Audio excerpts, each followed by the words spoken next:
Good morning. কেমন আছো তোমরা সবাই? আশা করছি সবাই ভালো আছো, সুস্থ আছো। আমি প্রিয়াঙ্কা, আমার আরও একটা নতুন ব্লগে তোমাদের সবাইকে স্বাগত।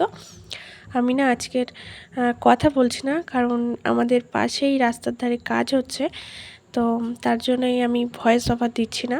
আর দিদিমা উঠে গেছে সকালে উঠে, ওই যে মেশিন চলছে, রাস্তার কাজ হচ্ছে বলে মেশিন চলছে, তো দিদিমা দেখছে।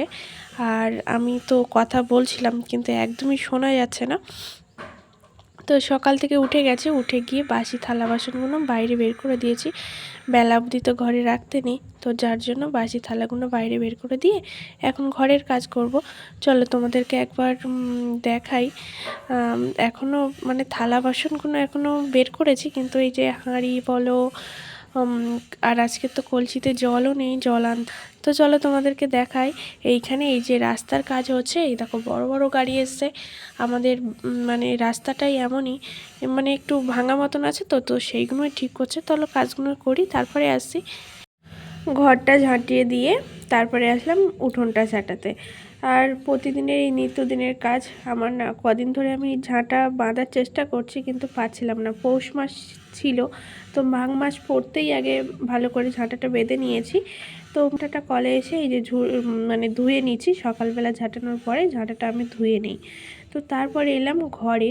ঘরে এসে এই যে যেখানে খাওয়া দাওয়া করি সেখানটায় ভালোভাবে মুছে নিচ্ছি। আর এত পরিমাণ ঠান্ডা পড়েছে, আমার নিজেরই ঠান্ডা লেগে গেছে।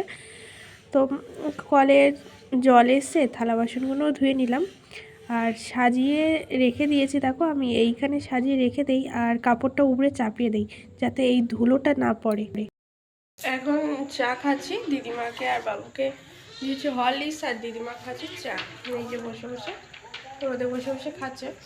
আর আমি না ভয় দিচ্ছি না, কারণ বাইরে রাস্তার ধারে কাজ হচ্ছে, রাস্তার কাজ হচ্ছে, তো অনেক গাড়ি মানে কি দিয়ে ওরা রাস্তা পিচ তৈরি করে, তো সেই সব গাড়ি নিয়েছে দাঁড়িয়ে আছে, যার জন্য শব্দ হচ্ছে। তো তার জন্য একদমই আমি ভয় দিতে পারছি না। তোমাদেরকে তো দেখালাম গাড়িগুলো ওইখানে সে ভোরবেলা থেকে এসছে। আমি ভোরবেলায় মানে রাত্রে উঠে তো এডিট করি, তো আর ভোরের বেলা একটু এডিট করা মানে ছিল না, তো সেটাই এডিট করছিলাম, তো ভীষণ একটা শব্দ হচ্ছে বলে আর এডিটের কাজটা বন্ধ করে দিয়েছি। এখন একটু বন্ধ আছে বলে তাই ভয়েস দিয়ে তোমাদের সাথে কথা বলছি। তো চলো এখন এই যে চা নিয়েছি, চাটা খাই, তারপরে আসছি। এই যে ভাত বসিয়ে দিলাম চা খাওয়ার পরেই। আর ঘরে আসলাম, আমার গলায় যে কাঠটা ছিল, তো বাবু সেটা না ছিঁড়ে দিয়েছে। খেলা করতে করতে কীভাবে হাত লেগে ছিঁড়ে গেছে, তো গলাটা একদমই ভালো লাগছিল না। আর আমার উপর হাতটা ছিল সেইটাও ছিঁড়ে গেছে, তো যার জন্য বরের হাতটা ছিল, তো আমি ওইটাই এখন পরছি। কারণ গলাটা খালি খালি আছে, তো একদমই ভালো লাগছে না নিজেকে। গলাটায় যেন কিছু একটা থাকলে মনে হয় ভালো হয়। তো এখন বরের হাতটা পেয়েছি বলে পরে নিয়েছি, পরে ঠিক করলে আমার নিজের হাতটা পরে নেব, তো তার জন্য এটা পরে নিলাম। তো চলো আমার বিছানাও এখানে তুলে নিয়েছি সব, আর উপরে নিয়ে যাব, ছাদের উপরে নিয়ে এইগুলোকে মেলাবো। তো ওই যে তার জন্য সব নিয়ে নিয়েছি, মাদুর নিয়েছি, বস্তা নিয়েছি, নিয়ে উপরে যাব, কারণ নিচে এই যে কাজ হচ্ছে ধুলোবালি সব লাগবে বলে, সেই জন্য ছাদে যাচ্ছি মেলাতে। তো চলো এইটা ভালোভাবে পেতে দিয়ে। আর আমি যেই ছাদের উপরে এসছি না, খুব সুন্দর একটা রোদ দিয়েছে, পুরো চারিদিকটা দেখো রোদ হয়ে আছে। তো চলো এটা মেলিয়ে দেই।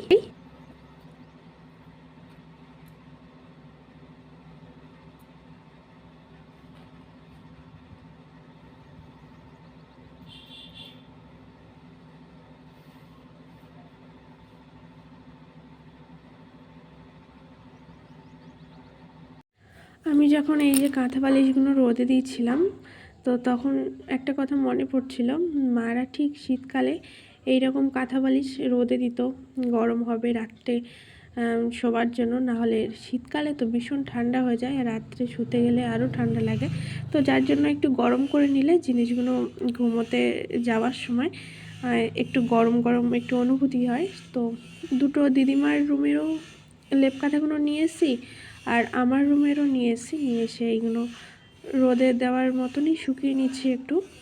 দিদিমা তো বয়স হয়ে গেছে, দিদিমার বলে ভীষণ ঠান্ডা লাগে, তো যার জন্য নিচে আর দিলাম না, ধুলো আসবে বলে, তো উপরেই দিয়ে দিলাম। আর কি বলতো, যখন আমার মারা যখন এই কাজগুলো করতো তখন মনে হতো যে কি করছে মারা, কিন্তু জানতাম না যে মারা এইরকমভাবে মানে আমার মনের মতন করে চাইতো।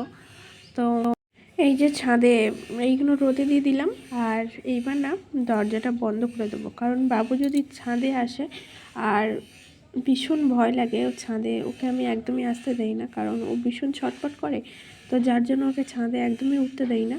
তো দরজাটা লাগিয়ে দিলাম, ও একদমই আর উঠতে পারবে না, দরজাও খুলতে পারবে না। তো এখন নিচে যাব, নিচে গিয়ে এবার মানে ভাত তো বসিয়েছি, ভাতটা হয়েও হয়তো গেছে, তো চলো পরে আসছি।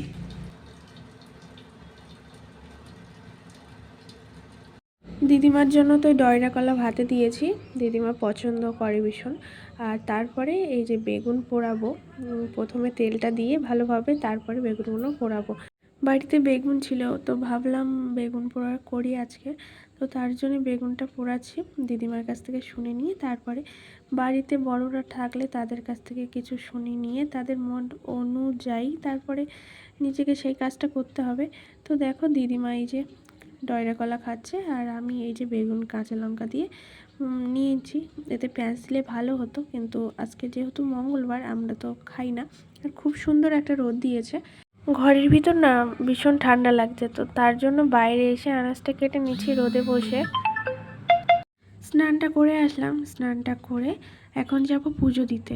তো পুজো দেওয়ার আগে আমি তুলসী মঞ্চ সব ঠাকুরদানের কাজগুলো করে এসে তারপরে এসে এই যে চুলটা আঁচড়ে নিচ্ছি। আর ভেজা চুল তো রাখতে নেই, মানে ভীষণ মাথা যন্ত্রণা করে আমার ভেজা চুল যখন বেঁধে রেখে দেই। তো তার জন্য এসে চুলটাকে ভালোভাবে আঁচড়ে নিয়ে সিঁদুরও পরে নিলাম। তো এখন যাব পুজো দিতে। তো আর শীতের সময়, এই ঠান্ডার সময় একটু ভেসলিন বলো গায়ে একটু বডি লোশন না দিলে না মানে একদম খসখস করতে থাকে, শীতের সময় চামড়া পুরো একদম কুঁচকে থাকে। তো তো তার জন্য একটু ঠোঁটে একটু ভেসলিন দিয়ে নিয়েছি। তো চলো এখন যাব পুজোটা দিতে, তারপরে আসছি তোমাদের সাথে। না 1টা বেজে গেছে, আজকে দেরি হয়ে গেছে, কারণ আমি একটু বাইরের দিকে কাজ করছিলাম, আনাজ কাটছিলাম বাইরে বসে, তারপর জল চলে গেল, তারপরে আর মানে ওই যেই বেগুন চারাগুলো পুঁতেছি, তো ওই বেগুন চারাগুলোকে একটু মানে হালকা করে জল দিয়ে দিয়েছি। আর এখন দেখো ভীষণ রোদ দিচ্ছে এখন, তো তার জন্য গড়া দেখি সব শুকিয়ে গেছে, তো তার জন্য গড়ায় মানে ওর নিচে সব জল দিয়ে দিলাম, না দিলে না গাছ সব শুকিয়ে যাবে। তো তারপরে জল আসতে স্নান করলাম, পুজো দিলাম, পুজো দিয়ে আর বাবুকে স্নান করে দিয়েছি। ওইখানে ওই যে দিদিমা স্নান হয়ে গেছে, মালা জপা হয়ে গেছে, বসে বসে এখন টিভি দেখছে, কার্টুন দেখছে। ছেলের সাথে দিদিমাও বসে বসে কার্টুন দেখে, বলে মানে ওই একটা কিসের একটা কার্টুন হয়, তো ওইটাই দেখে। তো চলো আমি এখন রান্না করব, কি কি রান্না করব সেটা বলি। অন্ধকার, এই দরজাটা লাগিয়ে দিয়েছি তো অন্ধকার হয়ে গেছে। চলো তোমাদের ব্যাক ক্যামেরায় দেখাই, ঠিক আছে। এই যে এইগুলো পিঁপে, আলু আর এই মটরশুঁটি দিয়ে ঘন্ট করব, আর এই যে টক পালং, কচু করে টক। চলো রান্নাটা করে নিই, তারপরে তোমাদেরকে দেখাই।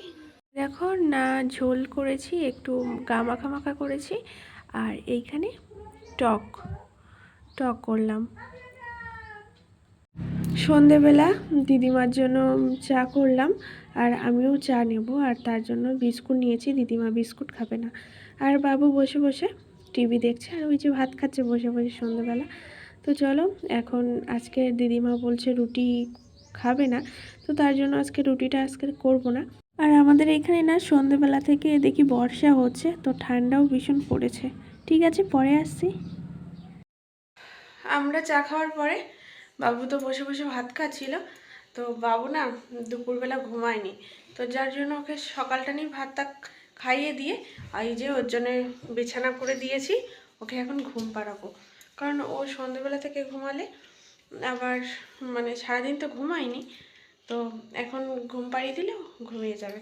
এখন জানো সময় প্রায় 7টা বাজে, ও 7টা থেকে এখন ঘুমাবে, রাত্রে উঠবে, ও উঠে মাঝে মতো খেলা করবে। আর আমরা রাত্রে খাবো মানে সেই দুপুরেই যে রান্না ছিল ওইটাই খাবো আমি। আর দিদিমা মনে হয় ভাত খাবে না, দিদিমা বলছে আজকের মুড়ি খাবে। তো তো চলো বন্ধুরা, আজকের মতো ভিডিওটা এখানেই এন্ড করছি। দেখা হচ্ছে আগামীকাল ভালো কোনো ব্লগের সাথে। সবাই ভালো থাকো, সুস্থ থাকো, গুড নাইট। আর যদি আজকের ভিডিওটা ভালো লাগে তবে লাইক কমেন্ট শেয়ার করো। আর প্লিজ যারা নতুন আমার ভিডিওটা যারা দেখছো যে যেখান থেকে, তোমাদের অসংখ্য ধন্যবাদ। আর প্লিজ আমার চ্যানেলটাকে সাবস্ক্রাইব করে দিও। টাটা।